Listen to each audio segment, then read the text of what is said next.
He abandoned everything to catch his wife in the act. The hidden camera revealed the unthinkable. The camera hidden in the smoke detector caught everything. His wife stood in their apartment, the one he'd forced them into after faking bankruptcy, crying on the phone with another man. "I can't keep doing this," she said. "He deserves to know the truth." He watched the footage 3 times. Each time his hands shook harder.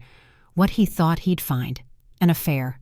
What the camera actually revealed: something so devastating he realized he'd just destroyed his own marriage for nothing.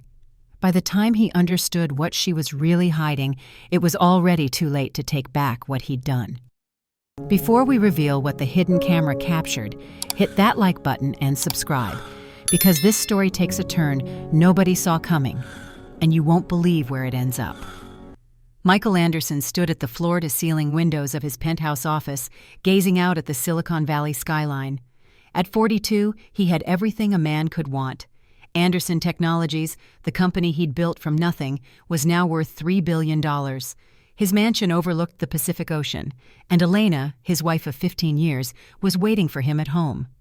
Or so he thought. It was a Tuesday in March, and Tuesdays had always been their date night, a tradition Elena insisted on keeping, even as Michael's company grew from a garage startup to a tech giant. He checked his Rolex, 6:47 p.m. Their reservation at Merchant's wasn't until 8, but he wanted to surprise her with the diamond bracelet he'd been hiding in his office safe. 15 years of marriage deserved something special. He grabbed his keys and headed out, telling his assistant he was done for the day.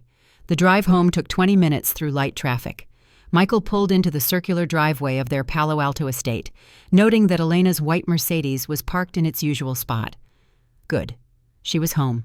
The house was quiet when he walked in. Too quiet. "Elena?" he called out, his voice echoing through the marble foyer. No answer. Michael climbed the curved staircase to the second floor, the bracelet box tucked in his jacket pocket. Their bedroom door was slightly ajar. He pushed it open and stopped dead in his tracks. Elena sat on the edge of their bed, phone pressed to her ear, speaking in hushed tones. When she saw him, her face went pale. She quickly ended the call. "Michael, I didn't expect you home so early." "Who was that?" he asked, trying to keep his tone casual. "Just Sarah, planning a lunch next week." She smiled, but it didn't reach her eyes. "You startled me." Sarah was Elena's college friend. They talked all the time. Nothing unusual about that. And yet something in Elena's expression made Michael's stomach tighten, the way she'd paled when she saw him, the speed at which she'd ended the call. "Everything okay?" he asked. "Of course! Why wouldn't it be?" Elena stood up, smoothing her dress. "We should start getting ready. Our reservation is at 8. Michael nodded, pushing down the unease. He was being paranoid. 15 years of marriage, and Elena had never given him a reason to doubt her. But that night at dinner, he couldn't shake the feeling. Elena seemed distracted, checking her phone more than usual.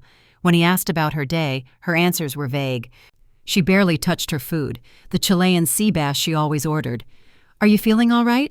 Michael reached across the table to touch her hand. Elena pulled back slightly, then caught herself. "Just tired. Work has been exhausting." Elena worked as an art consultant for wealthy collectors. It was how they'd met. She'd been hired to help him acquire pieces for his first real office. Michael had fallen for her immediately. She was cultured, elegant, sophisticated in ways he never would be. The daughter of a diplomat, she'd grown up in embassies around the world, speaking 4 languages fluently. "Maybe you should take some time off," he suggested. "We could go to Santorini again. Remember our 10th anniversary?" "Maybe," Elena said, but her eyes were already drifting back to her phone. That was the first night Michael couldn't sleep. He lay awake listening to Elena's breathing beside him, wondering when things had changed. Or had they always been this way, and he'd been too busy building his empire to notice? Over the next 2 weeks, Michael started paying attention. Really paying attention. Elena received calls at odd hours, calls she always stepped out of the room to take. She'd started going to the gym more often, coming home with her hair still dry. There were unexplained gaps in her schedule, appointments that ran long, friends he'd never heard of before. One evening, Michael came home to find Elena dressed up, applying perfume in their bedroom. "Going somewhere?" he asked. She jumped slightly. "Girls' night. I told you this morning." "Right. Where are you going?" "That new wine bar in Los Gatos. Melissa's been wanting to try it." "Melissa." Another college friend. Michael nodded, watching as Elena grabbed her purse and headed for the door. He waited until he heard her car pull out of the driveway, then went to his study and pulled up the Find My Phone app on his iPad. He'd never tracked Elena before. It felt like a violation of trust. But he had to know. The blue dot on the map showed Elena's phone heading south on Highway 85, exactly in the direction of Los Gatos. Michael exhaled. See? Nothing to worry about. Just paranoia. Except the dot didn't stop in Los Gatos. It kept going, all the way to San Jose, to a part of the city Michael knew well, the warehouse district where several tech companies, including some of Anderson Technologies' competitors, had offices. The dot finally stopped at the Fairmont Hotel. Michael stared at the screen, his heart pounding. There could be a perfectly innocent explanation. Maybe the plans changed. Maybe they decided to have dinner at the hotel restaurant instead. But deep down, he knew. He knew something was very wrong. Elena came home at 11:30 p.m., slightly flushed, smelling of wine and expensive cologne that wasn't Michael's brand. She kissed his cheek and went straight to the shower. Michael said nothing. Not yet. He needed to be sure. The surveillance started small. Michael began documenting everything. Times Elena left the house, where her phone's GPS showed she went, the calls that came in late at night. He hired a private investigator, a discreet ex-FBI agent named Robert Chen, who came highly recommended. "I need you to follow my wife," Michael told him at their first meeting, held in a coffee shop far from anywhere Elena might go. "I need to know where she goes, who she sees, everything." Chen nodded, taking notes. "Mr. Anderson, in my experience, if you're at the point of hiring someone like me, you usually already know the answer. You're just looking for proof. Then get me proof." For 3 days, Chen followed Elena. The report came back on a Friday afternoon. Michael read it in his office with the door locked. Surveillance report. Subject, Elena Anderson. Day 1, Tuesday. Subject left residence at 10:15 a.m. Drove to Whole Foods in Palo Alto. Shopping for approximately 45 minutes. Returned home at 12:30 p.m. Left again at 2 o'clock p.m. Drove to address in San Jose, warehouse district. Parked in underground garage, unable to follow inside. Emerged at 5:45 p.m. Returned home. Day 2, Wednesday. Subject left residence at 9 o'clock a.m. Drove to yoga studio in Los Altos. Class confirmed. Left at 11 o'clock a.m. Drove to same San Jose location. Entered at 11:30 a.m. Emerged at 3:15 p.m. Stopped for coffee at Starbucks. Returned home at 4 o'clock p.m. Day 3, Thursday. Subject left residence at 1 o'clock p.m. Drove to San Jose location. Parked underground. I positioned myself at street level and obtained photographs. Attached. Subject emerged at 4:30 p.m. with unidentified male, Asian, approximately 35 to 40 years old, 5'10", business attire. They embraced before parting. Subject appeared emotional. Male subject returned to building. License plate of male subject's vehicle, 7KT-J394, registered to David Kim, San Jose address provided in appendix. Michael stared at the photographs. Elena standing outside a nondescript office building, looking up at a man Michael had never seen before, the man's hand on her shoulder. Elena wiping her eyes. The embrace, too long, too familiar. His hands were shaking as he pulled up Google. David Kim, San Jose. The search results loaded. David Kim, CEO of Helix Innovations, a biotech startup that had been making waves in the industry. Michael clicked on the company's website. There was Kim's photo on the leadership page, the same man from Chen's photographs. But why? Why would Elena be meeting with a biotech CEO in secret? It didn't make sense. Unless this wasn't about business at all. Michael's mind raced through possibilities. An affair seemed like the obvious answer. But something about the photographs bothered him. Elena looked upset in them, not romantic. And the location? A biotech company's offices? If she were having an affair, surely there were more discreet locations. He called Chen. "I need you to dig deeper. Everything you can find on David Kim and Helix Innovations. And I need to know what's inside that building Elena keeps visiting." "That might be difficult, Mr. Anderson. It's private property. But I'll see what I can do." 2 days later, Chen called with more information. "Mr. Anderson, I've found something interesting. Helix Innovations is working on genetic testing and personalized medicine. Very cutting edge. But here's what's curious. I checked the visitor logs for the building. Elena Anderson has been a regular visitor for the past 6 months. She's always listed as visiting Dr. Patricia Nguyen, who heads their genetic counseling division. Genetic counseling? Michael repeated. Yes, sir. I also found out that David Kim's wife passed away 3 years ago. Ovarian cancer. He has a daughter, age 12. Michael thanked Chen and ended the call, more confused than ever. Genetic counseling? Why would Elena need genetic counseling? And what did David Kim have to do with any of it? That night at dinner, Michael decided to push. Elena, is there something you want to tell me? She looked up from her plate, fork frozen halfway to her mouth. What do you mean? You seem distracted lately, distant. If something's wrong, I want to help. For a moment, Elena's carefully composed expression cracked. Michael saw genuine pain flash across her face. Then the mask was back. Nothing's wrong, Michael. I'm just stressed with work. You know you can tell me anything, right? After 15 years, there shouldn't be secrets between us. Elena's knuckles went white around her fork. Of course. No secrets. But there were secrets. Michael could see it in every line of her body, in the way she wouldn't meet his eyes. That night, after Elena fell asleep, Michael lay awake, staring at the ceiling. He'd built a $3 billion company by trusting his instincts, by knowing when something didn't add up. And nothing about this situation added up. He thought about all the years they'd spent together. The early days when money was tight, when Elena believed in him even when no one else did, the way she'd stood by him through 16-hour workdays and the stress of going public. The quiet moments, Saturday morning coffee, reading the paper together, her head on his shoulder. When had they lost that? Or had it ever been real at all? Michael sat in his home office at 3 a.m, unable to sleep. His mind kept circling back to the same questions. Who was Elena really? What was she hiding? And how far was he willing to go to find out? He opened his laptop and started researching. Genetic counseling, Helix Innovations, David Kim. For hours he fell down rabbit holes of information, piecing together fragments that didn't quite form a complete picture. Helix Innovations specialized in hereditary disease screening and genetic predisposition testing. Their most recent breakthrough, announced 6 months ago, right when Elena's secret visits began, was a comprehensive genetic panel that could identify markers for over 200 inherited conditions. 6 months. That's when everything started to change. Michael leaned back in his chair, a terrible suspicion forming. What if Elena was sick? What if all the secrecy was because she'd found out something devastating about her health and didn't know how to tell him? The thought made his chest tighten. God, he'd been so focused on the possibility of betrayal that he hadn't considered she might be protecting him from bad news.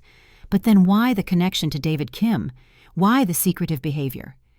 As dawn broke over the Pacific, Michael made a decision. He needed answers, and there was only one way to get them. If Elena wouldn't tell him the truth, he'd have to uncover it himself.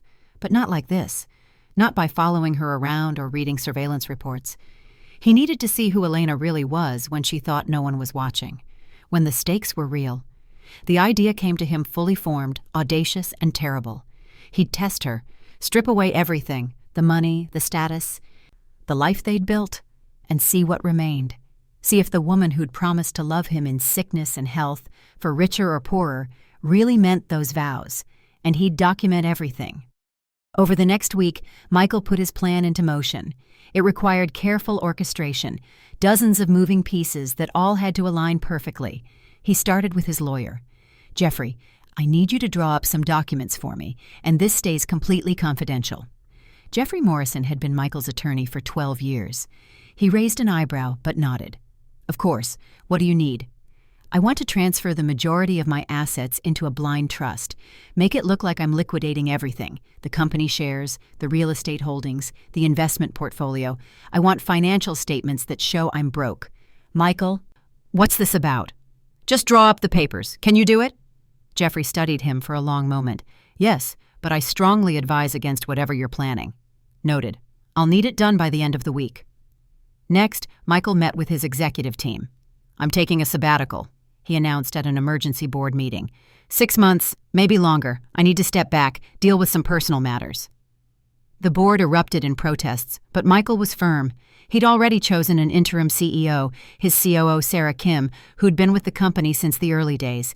Anderson Technologies would survive without him. The hardest part was staging the scandal. Michael worked with a PR firm he'd used before, but this time he swore them to secrecy. "I need you to plant stories." Anonymous sources claiming Anderson Technologies is facing federal investigation for securities fraud. Nothing actionable, nothing that could actually stick legally, but enough to tank our stock price and make me look like I'm in serious trouble. "Mr. Anderson, this could severely damage your reputation." "I know, do it anyway." The articles started appearing 3 days later, first on industry blogs, then picked up by tech news sites, finally making it to Bloomberg and the Wall Street Journal. Anderson Technologies under investigation? Michael Anderson accused of financial improprieties.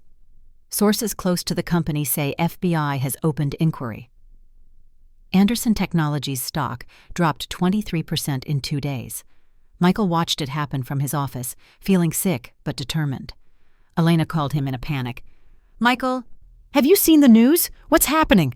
"I don't know," he lied. "My lawyers are looking into it. Someone's spreading false rumors." "This is serious. They're saying—" "I know what they're saying. It's not true, but damage is done. I'm meeting with the board this afternoon." That afternoon, Michael staged his resignation. He called Elena from the car, his voice carefully controlled. "I'm coming home. We need to talk." When he walked through the door, Elena was pacing in the living room, her phone clutched in her hand. "What happened?" she demanded. Michael loosened his tie, the picture of a broken man. "I'm stepping down. The board gave me no choice. Even though I haven't done anything wrong, the investigation, or whatever it is, has spooked the investors. My shares are in free fall." "But you'll fight this, right?" "You'll prove it's all lies?" "With what, Elena? Legal battles cost millions. Millions I no longer have liquid access to. The company's frozen my compensation pending the investigation. Our accounts—" He ran a hand through his hair, a gesture he'd practiced. "We're going to have to make some serious changes." Elena's face went white. "What kind of changes?" "We'll have to sell the house, the cars, liquidate everything we can.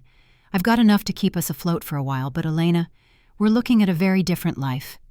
He watched her carefully, cataloging every micro-expression. Shock, fear, disbelief, and something else, something he couldn't quite read. "How different?" she whispered. "Different enough. I found an apartment in San Jose. Nothing fancy, but it's clean and affordable. We'll move next week." "San Jose? Michael? This is insane. There has to be another way." "There isn't. I'm sorry, Elena. I know this isn't the life you signed up for." She stared at him for a long moment, and Michael wondered if she could see through the deception. If 15 years of marriage had taught her to read him as well as he was trying to read her. Finally, she nodded. "Okay, we'll figure it out. Together." The word felt like a knife. Together. Was she lying too?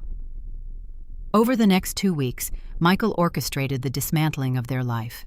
The house went on the market, actually went on the market because the deception had to be complete. The cars were sold. The expensive furniture, the art collection Elena had carefully curated, all of it auctioned off or put in storage. Elena went through the process like a ghost, pale and quiet. She made few protests, asking only to keep a few sentimental items. Michael watched her pack up 15 years of their life into boxes, looking for cracks in her composure. They came on the day they left the house for the last time. Elena stood in the empty living room, tears streaming down her face. "I love this house," she said quietly. "I thought we'd grow old here." Michael put his arm around her, hating himself a little. "I'm sorry. It's not your fault." But her voice was hollow.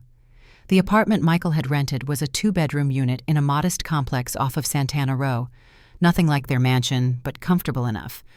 Michael had chosen San Jose deliberately, close enough to Helix Innovations that if Elena continued her secret visits, he'd know. Before they moved in, he'd hired a different private investigator, not Chen, someone with no connection to his previous surveillance. This investigator specialized in counter-surveillance and electronic monitoring. For $5,000 cash, he'd installed hidden cameras throughout the apartment. They were small, virtually invisible. One in the living room, disguised as a smoke detector. One in the kitchen, built into a clock. one in the hallway. Michael had drawn the line at the bedroom. Even in his paranoia, that felt like too much of a violation. The cameras fed to a secure cloud storage that only Michael could access.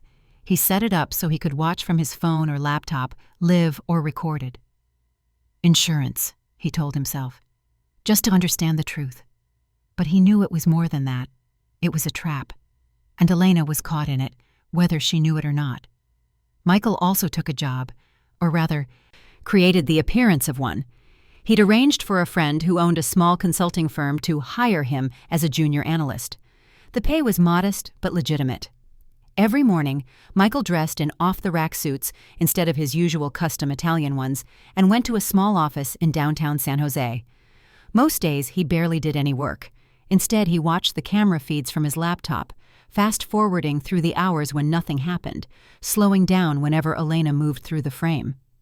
The first week in the apartment, Elena seemed shell-shocked.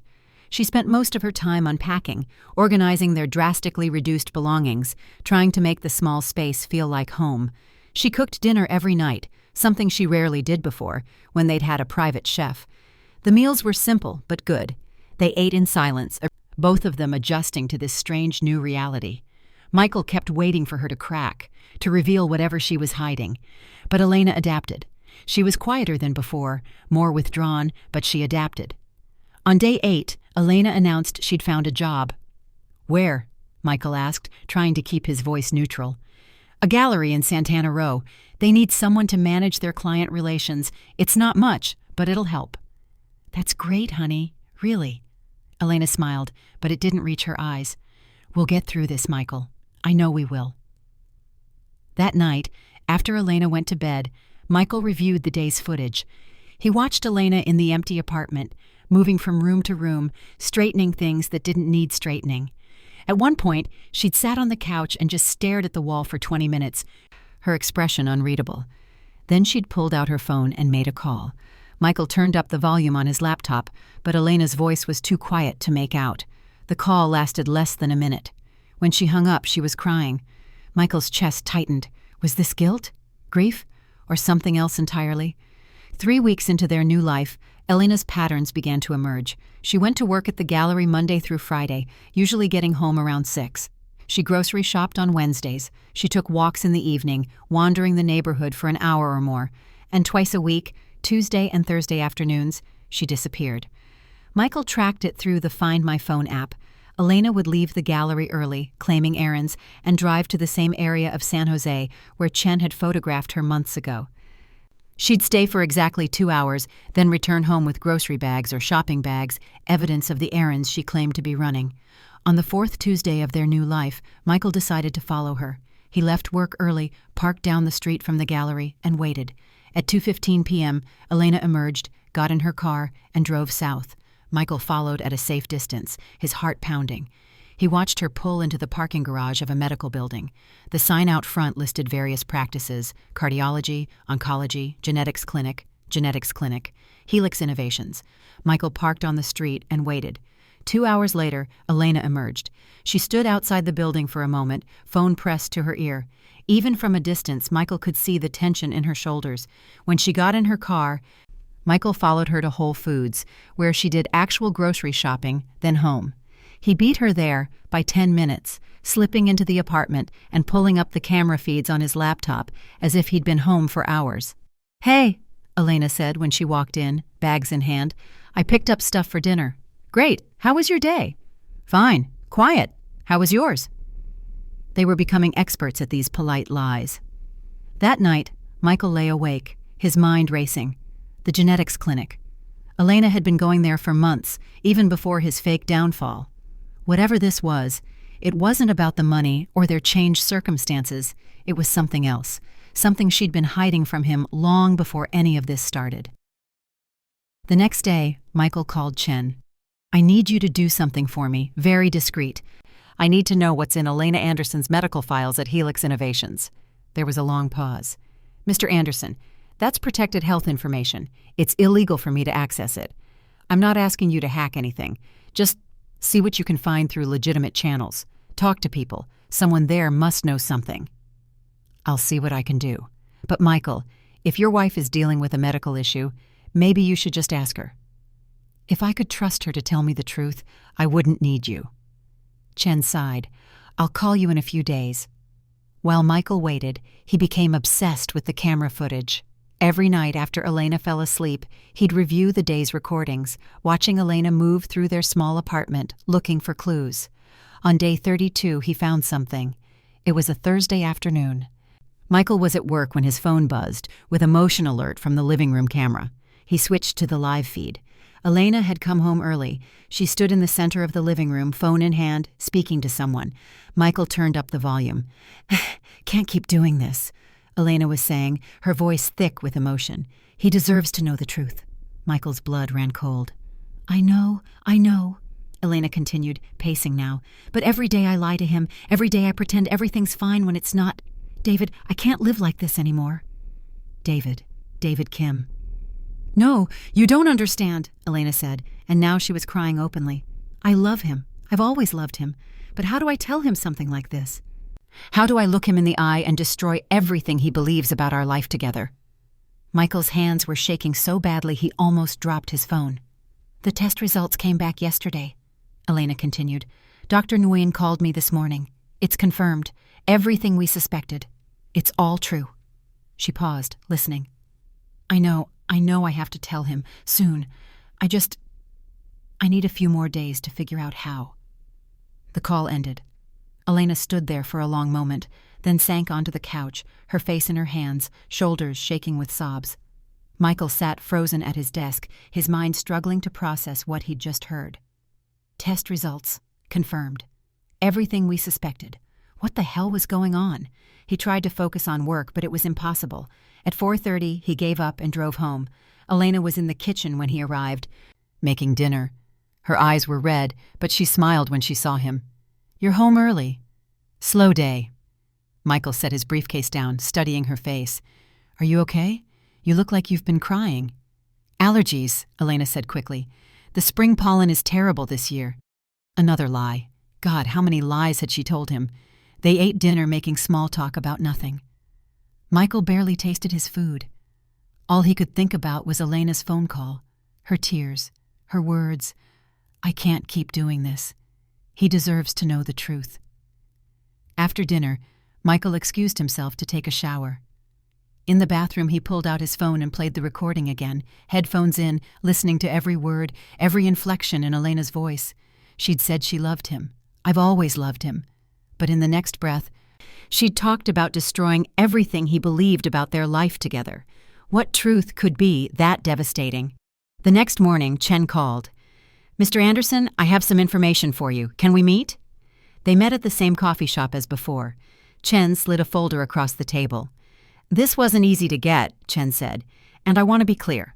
I obtained this through public records and conversations with people who were willing to talk. Nothing illegal. Michael opened the folder. Inside were medical documents, heavily redacted, but with enough information visible to be illuminating. Patient, Elena Anderson, DOB matches. Referred by Dr. Marcus Thompson. Oncology testing. Comprehensive genetic panel for hereditary cancer markers. Results: BRCA1 mutation detected, pathogenic variant. Risk assessment: lifetime risk for breast cancer, 65 to 79%, ovarian cancer, 39 to 44%. Recommended: prophylactic measures, increased surveillance, genetic counseling. Michael stared at the words, his brain struggling to make sense of them. BRCA1 mutation. Cancer risk. This was why Elena had been going to Helix Innovations. She was dealing with a cancer risk. But that didn't explain everything. Why the secrecy? Why not just tell him? There's more, Chen said quietly. I spoke with a nurse who used to work at Helix. She remembered Elena Anderson because the case was unusual. Apparently, Elena only discovered she had the BRCA1 mutation because someone else got tested first. What do you mean? Elena has a daughter, Mr. Anderson, or she did. A daughter she gave up for adoption 23 years ago before she met you. The daughter recently found her through one of those DNA ancestry services. The daughter has ovarian cancer, stage 3. She's the one who had the genetic testing done, and when the results came back showing BRCA1, she contacted Elena. Michael felt like the floor had dropped out from under him. A daughter? Chen nodded. Her name is Sophia Kim. She's David Kim's daughter. Elena and David Kim had a relationship in college. When Elena got pregnant, she was only 19. Her father, the diplomat, was furious. He essentially forced her to give the baby up. She and David lost touch after that. David went on to marry someone else, had a life. He didn't know Elena kept the baby or that she gave her up for adoption. The pieces were starting to fall into place, but the picture they formed was nothing like what Michael had imagined. When Sophia found Elena, Chen continued, she also found David, her biological father. The three of them have been meeting at Helix Innovations because that's where Sophia is being treated. David's insurance covers it because she's his daughter. Elena's been getting genetic counseling and testing there because of Sophia's diagnosis. Michael put his head in his hands. She never told me. 15 years of marriage, and she never told me she had a daughter. According to the nurse I spoke to, Elena wanted to tell you, but she was afraid. Afraid you'd be angry that she'd kept such a huge secret. Afraid of losing you, and then she'd you. When your financial problems started, she didn't want to burden you with this too. Michael laughed bitterly. Financial problems I fabricated. Jesus Christ, what have I done? He thought about all the surveillance, the hidden cameras, the elaborate deception. He'd been so sure Elena was betraying him, so focused on catching her in a lie, that he'd never considered her secrets might be about pain rather than betrayal. There's one more thing, Chen said carefully. Sophia is very sick. The cancer is aggressive. Elena has been splitting her time between you and her daughter, trying to support Sophia through treatment while keeping her existence hidden from you. That's why she's been so distracted, so distant. How do you know all this? The nurse. She got to know Elena during the counseling sessions. Elena apparently broke down one day and told her everything. The nurse felt bad for her. Said Elena was carrying around too many secrets, that it was eating her alive. Michael closed the folder, his hands trembling. Is there anything else? Just this. Chen pulled out one more document. Sophia's prognosis. It's not good, Mr. Anderson. Even with aggressive treatment, the doctors are giving her maybe a year. Michael drove home in a daze. Everything he'd believed about the past few months was wrong. Elena wasn't cheating on him. She wasn't after his money. She was dealing with something impossibly difficult. Reconnecting with the daughter she'd been forced to give up, watching that daughter fight for her life, and trying to protect her marriage at the same time. And Michael had made it all so much worse. He'd taken away their home, their stability, their resources, all at the exact moment Elena needed them most. He'd been testing her loyalty while she was quietly drowning in grief and fear. When he got home, Elena wasn't there. Her phone's GPS showed her at Helix Innovations.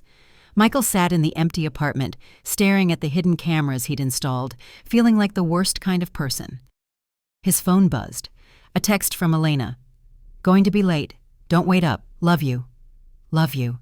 She still said it, even after everything. Michael pulled out his laptop and started deleting the camera feeds. All of them. Every hour of surveillance, every private moment he'd stolen, it felt like the least he could do. Then he sat down and tried to figure out how to fix this, how to tell Elena he knew, how to explain what he'd done and why. How to ask for forgiveness for something unforgivable. It was nearly midnight when Elena finally came home. She looked exhausted, her eyes hollow, her movements slow. When she saw Michael sitting on the couch, still dressed in his work clothes, she stopped. You're still awake. We need to talk, Michael said quietly. Elena's face went pale. She set her purse down carefully, as if buying time. About what? About Sophia. The name hung in the air between them. Elena's knees seemed to buckle. She caught herself on the arm of the chair, lowering herself into it slowly. How long have you known? She whispered. I found out today, but Elena, I've known something was wrong for months. I've been watching you pull away, keeping secrets. I thought... He couldn't finish the sentence. How could he tell her what he'd thought? You thought I was having an affair, Elena said flatly. It wasn't a question. Yes. With David. Yes. Elena laughed, a broken sound. God, Michael, if you'd just asked me. If you'd just confronted me instead of... She trailed off, looking around the apartment. This whole thing, the scandal, losing everything, moving here, none of it was real, was it? Michael's stomach dropped. How did you know? I'm not stupid, Elena said, and there was steel in her voice now. You're Michael Anderson. You don't just get caught up in securities fraud. And the timing, Right when I was dealing with all of this, you suddenly have a financial catastrophe that requires us to uproot our entire lives? I knew something was wrong. I just couldn't figure out what or why. Elena, let me finish. She cut him off. For weeks, I've been trying to understand why my husband would do something so cruel, why he would take away our home, our security, our life, and make me believe we'd lost everything. I thought maybe you were testing me. Maybe you'd found out about Sophia somehow and this was punishment. Or maybe... Her voice broke. Maybe you just didn't trust me anymore. I didn't know what to think, Michael said desperately. You were disappearing, lying about where you were going. I saw you with David Kim. I hired investigators. Every piece of evidence pointed to... To what? To me being a terrible person? A cheater? Elena's voice rose. Did you ever consider that maybe I was dealing with something I didn't know how to tell you? That maybe I was protecting you? Protecting me from what? From this, Elena gestured wildly. From the knowledge that your wife gave up a child before she met you. That she lied about her past. That she has this whole other life, this daughter, that she never told you about. I was 19, Michael. My father threatened to disown me if I kept her. He arranged the adoption, made me sign papers, told me I was never to speak of it again, and I didn't. For 23 years I buried it so deep I almost convinced myself it never happened. Tears were streaming down her face now. And then Sophia found me. This beautiful, brilliant young woman who had every right to hate me for giving her up, but who just wanted to know where she came from, who wanted to meet her birth mother before... Elena's voice cracked. Before the cancer kills her. Michael moved to sit beside her, but Elena held up a hand, stopping him. No. You need to hear all of it. When Sophia told me she had ovarian cancer, when the genetic testing showed the BRCA1 mutation, I realized I'd given her more than just life. I'd given her a death sentence coded into her DNA, and there was nothing I could do to fix it. Nothing except be there for her now, support her through treatment, and pray for a miracle. Why didn't you tell me? Michael asked softly. Because I was terrified, Elena shouted, then lowered her voice. I was terrified you'd hate me for lying all these years, terrified you'd think differently of me. We'd been trying to have children, Michael. For years we tried, and it never worked. How was I supposed to tell you that I'd already had a child I gave away? The weight of her words settled over them. Michael and Elena had spent years in fertility treatments, enduring the disappointment month after month. He'd never known she was carrying that secret the entire time. I wouldn't have hated you, Michael said quietly. I would have understood. Would you? Elena looked at him with red-rimmed eyes. Would you really? Or would you have questioned everything about our marriage, about who I really am? Michael had no answer for that, because the truth was, he didn't know. He'd spent the last few months doing exactly that, questioning everything, trusting nothing. I saw you crying on the phone with David, he said finally. I heard you say you couldn't keep lying to me. Elena wiped her eyes. Because I couldn't. Every day the weight of it got heavier. David has been incredible. He's Sophia's father, and when she found him, he stepped up immediately. He divorced his wife years ago, and he's devoted his life to Sophia now that he knows she exists. We've been coordinating her care together, trying to give her the best possible chance. But yes, we've also been supporting each other because we're both dealing with losing a daughter we barely got to know. She looked at Michael with something like pity. Did you really think I was having an affair after 15 years? I didn't want to think it, Michael admitted. But what else was I supposed to believe? You were meeting a man in secret, lying about where you were going. The evidence, Elena interrupted, was that I was visiting my dying daughter at a medical facility. If you'd trusted me enough to ask, I would have told you. I was planning to tell you. I just needed to find the right moment, the right words. And then I staged a financial collapse, Michael finished bitterly. Yes, and then you staged a financial collapse. Elena stood up, pacing the small living room. Do you have any idea what that did to me, Michael? I was already stretched to the breaking point, trying to be there for Sophia while keeping it secret from you, dealing with my own genetic testing, terrified about what it meant for my future. And then suddenly, our entire life imploded. The house, the money, everything gone. I had to watch you struggle, watch you pretend to be broken, all while knowing I couldn't tell you about Sophia because you had enough to deal with. She turned to face him. Except none of it was real. You were testing me. You were playing some sick game to see if I'd stand by you when things got hard. Well, congratulations, Michael. You got your answer. I stayed. I supported you. I gave up everything without complaint because that's what you do when you love someone. But apparently, that wasn't enough for you to trust me. Elena, I'm sorry. I'm so sorry. Sorry doesn't fix this, Elena said coldly. Sorry doesn't give me back the months I spent terrified we'd lose everything. Sorry doesn't undo the fact that my husband was so convinced I was betraying him that he orchestrated an elaborate lie instead of just talking to me. Michael felt like he was watching their marriage crumble in real time. What do you want me to do? I want you to tell me about the cameras. Michael's blood went cold. What?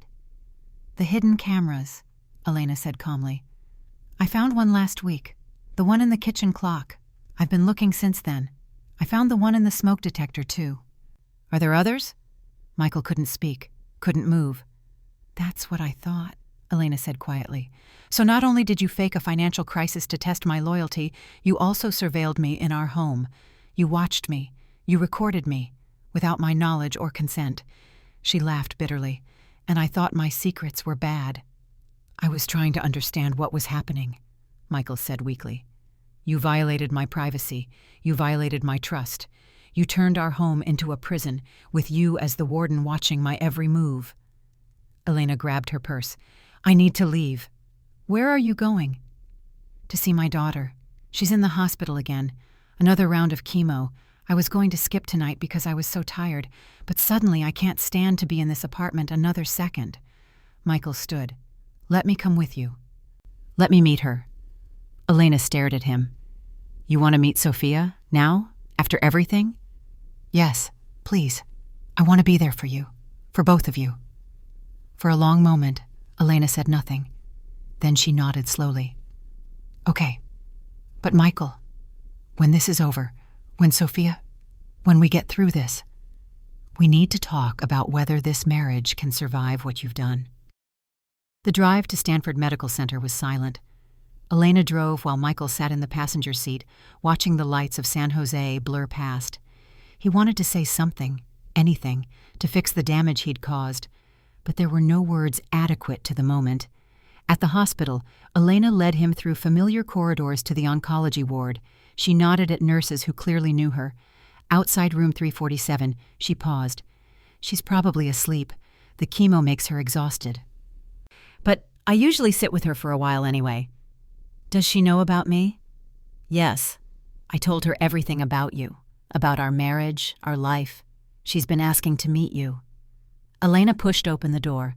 The room was dimly lit, medical equipment beeping softly. In the bed lay a young woman with pale skin and no hair, her features delicate, even in illness. Despite everything, Michael could see the resemblance to Elena in the shape of her face, the line of her jaw. Mom? Sophia's eyes fluttered open. Her voice was weak but clear. Hey, sweetheart, I brought someone to meet you. Elena moved to the bedside, taking Sophia's hand. This is Michael, my husband. Sophia's eyes focused on Michael, and she smiled slightly. The billionaire tech genius. I've heard so much about you. Former billionaire, Michael said, then caught himself. Actually, that's complicated. It's nice to meet you, Sophia. You too. Mom's told me how much you mean to her. Sophia's eyes moved between them. Though she looks like she's been crying. Everything okay? We're figuring some things out, Elena said carefully. How are you feeling? Like I got hit by a truck, but Dr. Martinez says the scans looked better this week. The tumor markers are down. Sophia squeezed Elena's hand. I'm fighting, Mom. I'm fighting hard. Michael watched Elena with her daughter, seeing a tenderness he'd rarely witnessed before. She adjusted Sophia's blankets, refilled her water cup, brushed invisible lint from her hospital gown. Small gestures of love and care. Mom told me what you did, Sophia said suddenly, looking at Michael, faking the financial crisis to test her. Michael felt his face flush. She told you? We don't keep secrets from each other, not anymore. Sophia's gaze was surprisingly sharp for someone so ill. I get why you did it. Trust is hard, especially when someone's acting suspicious. But you hurt her. You hurt her a lot. I know. I'm sorry. Don't apologize to me. Apologize to her, and mean it." Sophia closed her eyes, exhausted from even that small conversation. "I'm glad you're here, though. She needs you. She's been carrying all of this alone for too long." Elena bent down and kissed Sophia's forehead. "Get some rest, sweetheart. I'll be back tomorrow." "Bring him again," Sophia murmured. "He should be here. He's part of this family, too." In the hallway, Elena leaned against the wall, suddenly looking as exhausted as her daughter. "She's remarkable," Michael said. "She is. She's stronger than both of us combined." Elena looked at him. "She's also right. I have been carrying this alone. And I'm tired, Michael. I'm so tired of holding everything together, of pretending I'm okay when I'm not." Michael took a chance and reached for her hand. This time, she didn't pull away.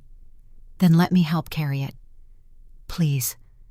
I know I've destroyed your trust in me, and I know I don't deserve forgiveness, but let me be here for you now.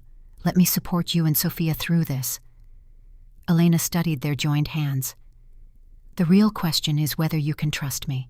Can you believe that I love you? That I've always loved you, even with my secrets and lies? Can you believe that everything I did was to protect what we have?" "Yes," Michael said without hesitation. "I believe you. And I'm sorry I ever doubted it." They stood in the hospital hallway, the fluorescent lights harsh overhead, the smell of antiseptic sharp in the air. It wasn't a romantic moment. It wasn't even a particularly comfortable one, but it was honest in a way they hadn't been with each other in months. "I found out today that I have the BRCA1 mutation too," Elena said quietly. "The same one Sophia has. Dr. Nguyen recommended prophylactic surgery, a double mastectomy and removal of my ovaries. It would reduce my cancer risk significantly." Michael's chest tightened. "When were you going to tell me?" "I don't know. I've been processing it, trying to figure out what it means for my life, for our future." She looked up at him. "We always wanted children, Michael. This means we never can. And I know that's partly my fault, the genetic mutation. The years I spent not telling you about Sophia, but it's another loss, another thing I have to grieve." "We'll grieve it together," Michael said firmly. "And if you decide to have the surgery, I'll be there every step of the way, whatever you need." Elena's eyes filled with tears. "You say that now, but when things are hard, when I'm recovering and hormonal and not myself, will you be thinking about whether I'm lying to you? Will you be watching me, wondering if I'm keeping more secrets?" It was the question at the heart of everything. Could they rebuild trust after so much damage? "I hope not," Michael said honestly. "I hope I can be better than I've been. I hope I can be the husband you deserve. But Elena, I can't promise I'll be perfect. I can only promise I'll try." "That's all I can promise too," Elena said softly. They left the hospital together as the sun rose over the Bay Area. In the car, Elena asked, "So what now? Do we go back to being billionaires? Does the house magically reappear?" "It's not quite that simple," Michael admitted. "But yes, the money is still there. The scandal was fake. I can undo most of it." "Most of it?" "The board voted me out. That part's real. I can buy my way back in eventually, but it'll take time. And honestly, after all this, I'm not sure I want to go back to that life. Running a billion-dollar company means 18-hour days, constant stress. It means not being present for the people I love." Elena was quiet for a moment. "What would you do instead?" "I don't know. Consult, maybe. Angel invest. Build something smaller, more meaningful." He glanced at her. "Spend time with my wife. And my stepdaughter. If Sophia will have me." "She will. She already asked when you're coming back." "What about you?" Michael asked. "What do you want?" "I want to be there for Sophia, however long we have. I want to spend time with the daughter I missed 23 years with." Elena's voice grew thick. "And I want to figure out if my marriage can survive this, if we can rebuild what we broke." "We can," Michael said. "If you want to." "I do. But Michael, no more secrets, no more tests, no more surveillance or schemes or elaborate lies. If we're going to make this work, it has to be built on honesty. Complete honesty, even when it's hard." "Agreed. No more secrets." They drove in silence for a while. Then Elena said, I need you to destroy all the camera footage, every second of it. I need to know you're not keeping it somewhere. I already deleted it. All of it. The cameras are gone too. Good. When they got back to the apartment, they stood in the small living room that had been the stage for so much deception. This place feels tainted now, Elena said. Everything that happened here, the lies, the cameras, the pretending. Can we leave it? Yes, we can go anywhere you want. I want to be close to Stanford Medical, close to Sophia. Then we'll find a place in Palo Alto. A real home, not a stage set. Over the next few weeks, Michael worked to untangle the web of lies he'd created. The fake scandal was quietly retracted. Clerical error, misunderstanding, false reporting. His lawyers managed to keep most of it out of the major news outlets. Anderson Technologies' stock recovered slowly. Michael met with the board and tendered his official resignation. He sold his majority stake in the company to Sarah Kim, his former COO, who was doing an excellent job as CEO. He kept enough shares to remain comfortable, but not so many that the company controlled his life.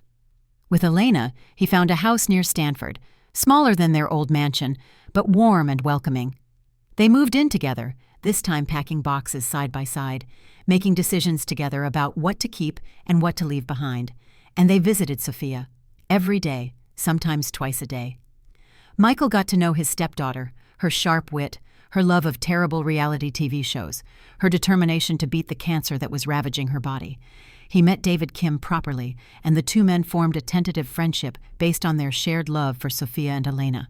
The chemo was brutal. There were days when Sophia was so sick she couldn't keep anything down, when the pain medication made her delirious, when she cried in Elena's arms and begged for it all to stop. There were also good days, days when she felt strong enough to take short walks in the hospital garden, when she laughed at Michael's terrible jokes, when she looked almost like a normal 23-year-old. 3 months after Michael learned the truth, Sophia's doctors delivered cautiously optimistic news. The tumor markers were down significantly. The cancer was responding to treatment. It wasn't a guarantee. Ovarian cancer was unpredictable, and Sophia's prognosis was still guarded, but it was hope. "I'm going to beat this," Sophia told them from her hospital bed, her voice weak but determined. "I've got too much to live for now, a mom who loves me. A dad who's making up for lost time, and a stepdad who makes terrible dad jokes." "They're not that bad," Michael protested. "They're pretty bad," Elena and David said in unison, then laughed. Watching them together, his wife, her ex-lover, and the daughter they'd created, Michael felt something shift inside him. This was family. Not the conventional kind he'd imagined, not the neat nuclear unit society expected, but family nonetheless, forged through pain and honesty and the decision to show up for each other even when it was hard. That night, alone with Elena in their new house, Michael brought up the conversation they'd been avoiding. "Have you decided about the surgery?" Elena nodded. "I'm going to do it. The mastectomy and oophorectomy, Dr. Nguyen scheduled it for next month." "How are you feeling about it?" "Terrified? Relieved?" "Sad." Elena curled up next to him on the couch. "It's the end of something, the possibility of children, the body I've known my whole life. But it's also the beginning of something else, a better chance at a long life, more time with you, with Sophia." "I'll be there every step of the way," Michael promised. "I know you will." Elena was quiet for a moment. "Can I ask you something? Was any of it real? The apartment, the job, the modest life? Did any part of you actually like it?" Michael considered the question carefully. "Honestly? Some of it, yes. The simplicity of it. Coming home to dinner together every night instead of eating takeout at my desk. Having time to think about what actually matters." He paused. "But I liked it for the wrong reasons. I was using it as a weapon, a test." "That poisoned everything. What if we tried it again?" Elena suggested. "Not the deception, but the simpler life. What if we kept this house instead of buying another mansion? What if you didn't go back to being CEO of anything? What if we just lived smaller?" "You'd be okay with that?" "Michael, I grew up in embassies and diplomatic residences.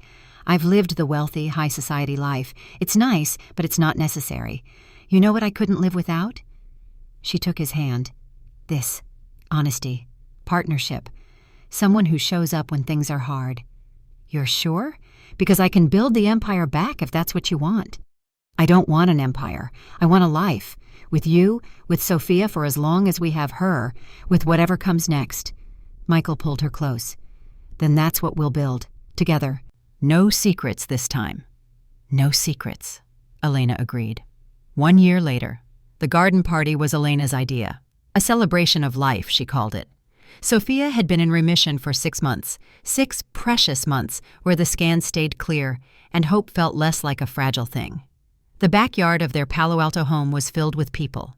David Kim and his girlfriend, a kind woman named Rachel, who'd embraced Sophia as readily as David had, Sarah Kim, and some of Michael's former colleagues from Anderson Technologies. Elena's friend Sarah, the real one, whose name Elena had used as cover all those months ago, and who'd laughed when she found out. Sophia's friends from college, young people full of energy and life, and Sophia herself, wearing a wig that looked remarkably like her natural hair had, laughing at something her friend was saying. She'd gained weight back. The color had returned to her cheeks. She looked healthy in a way that made Michael's chest ache with gratitude. Elena stood beside him watching the party. She'd had her surgery 4 months ago, and the recovery had been difficult, but she'd come through it with characteristic strength, and now she was cancer-free. The odds of staying that way were good. Not perfect, but good enough. "Happy?" Michael asked, slipping his arm around her waist. "Very," Elena said, "though I never thought I'd be hosting a garden party to celebrate my daughter's remission from cancer caused by genes I gave her, with my husband and her father both flipping burgers on the grill." Michael laughed. "It's not a conventional family structure." "No," Elena agreed, "but it's ours." Sophia caught sight of them and waved, beckoning them over. They joined the cluster of young people, and Sophia immediately launched into a story about her latest college class. She'd re-enrolled part-time, determined to finish her degree. Later, as the sun set and string lights came on in the trees, Michael found himself standing with David near the grill. "Thank you," David said quietly. "For what?" "For taking care of them, Elena and Sophia, for being there when I couldn't be." David flipped a burger. "I lost 23 years with my daughter because I didn't know she existed.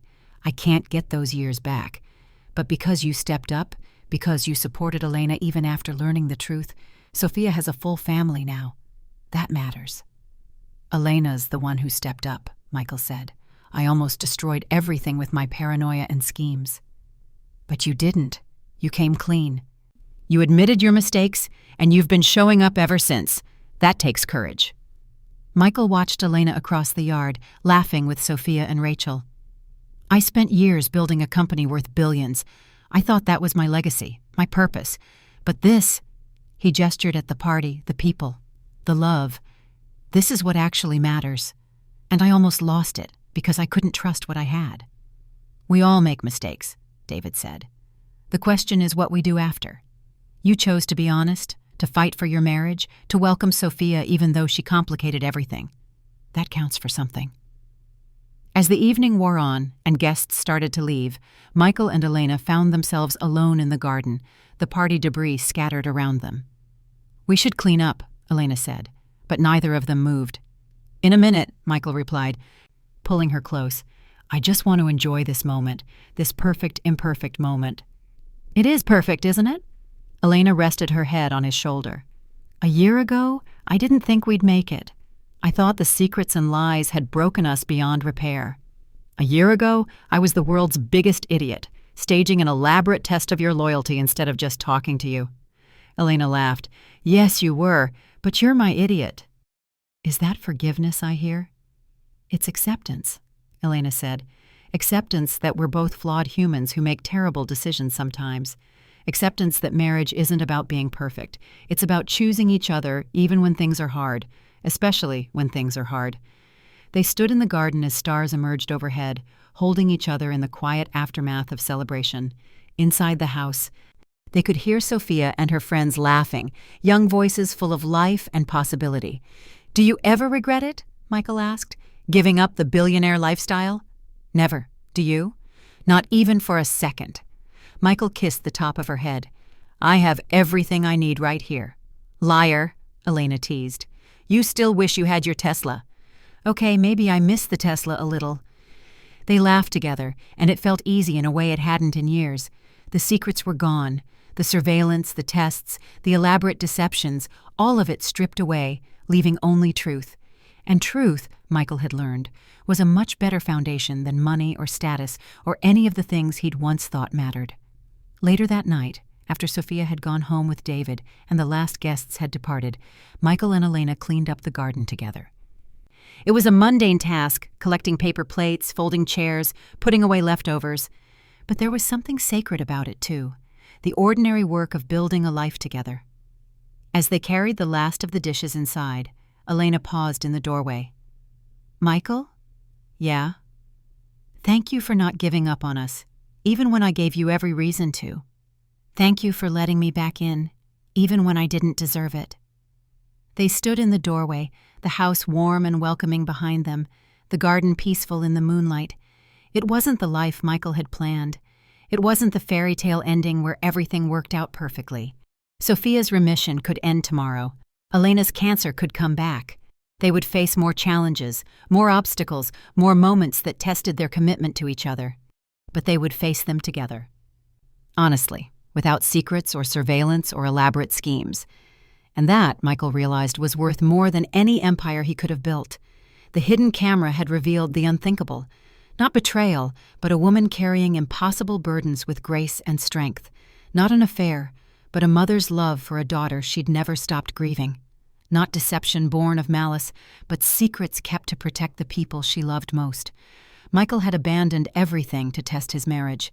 The result was unexpected, not because Elena failed the test, but because he'd been testing the wrong thing all along. Love wasn't about loyalty under ideal conditions. It wasn't about standing by someone when it was easy or convenient. Love was about showing up in the mess and the pain and the impossible situations. It was about choosing each other again and again, even when, especially when, things fell apart. Michael had learned that lesson the hardest way possible, but he'd learned it.